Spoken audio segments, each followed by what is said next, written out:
This chapter brought a lot to the table in terms of development of the whole story in general, and we finally get to see one of Obito's weaknesses, which is Senjutsu.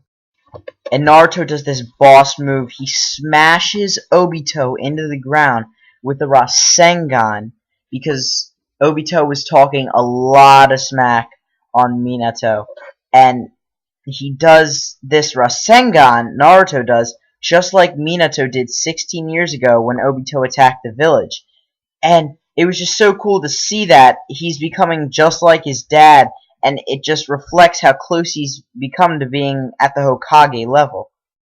Even more, we get to see how much of a boss Tobirama is again in this chapter, because he realizes that Obito can absorb ninjutsu, but he can't absorb senjutsu, and he does the flying Raijin jutsu with Naruto so Naruto can pull off that Rasengan move.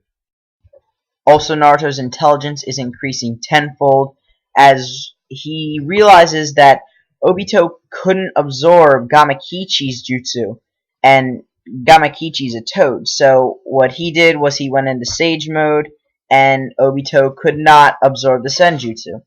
And we get to see how Naruto is just getting there. He's so close to becoming Hokage. It's unreal. Also, another thing that was good with the development of this chapter was we got to see how Obito casts like a light and dark jutsu, and it won't allow the Edo Tenseis of the Hokages to regenerate because Minato still does not have his arm back, and he's not going to get it back for a while. But even with all this good stuff, I still had a couple problems with the chapter. One was that I have no clue where the third Hokage is. He might have gone to help the other Kages, but we have to get an explanation to where he is because he showed up with the Kages, but we haven't seen him in a while, and I just don't know where he is. Also, we get no explanation of how Minato can control the Nine Tails chakra and go into Bijou mode. The only reason that Naruto can control the Nine Tails chakra is because he's been with the Nine Tails for 16 years now, and they've kind of grown together with this bond. But Minato hasn't done that with the other Nine Tails, and I don't really know why the other half of the Nine Tails is giving Minato chakra. I don't know how he can do that. Plus, we don't know if the Nine Tails inside Minato is good or evil. He's been stagnant for 16 years in Minato. He hasn't grown a bond with Minato like Kurama has with Naruto, so he could just be the same evil Nine Tails that attacked the village 16 years ago.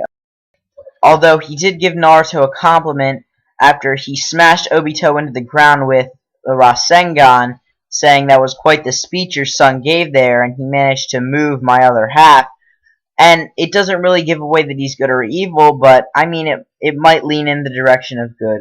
I'm not sure, though. And that's why we need an explanation for this. The other thing that bothered me in this chapter is how is Madara and Hashirama's fight not getting intermixed with the Naruto and the Kage's fight versus Obito? Hashirama versus Madara must be really, really intense and a huge fight. And the Kage's and Naruto's fight versus Obito is huge as well. They're pretty much battling side by side on the same battlefield, and I don't know how the fights aren't getting intermixed. It might just be me, but I'm not sure. Overall, I thought this chapter was good. It gave good development, and I liked it a lot. I'll give it an 8 out of 10, just because it did have a couple problems, but a solid chapter overall. Alright guys, don't forget to like, comment, subscribe. You can get a text every time a new video comes out. Just click the link below and subscribe to that. You can like me on Facebook, follow me on Twitter. They're both in the description box below as well. Alright, well, I'll see you guys next time.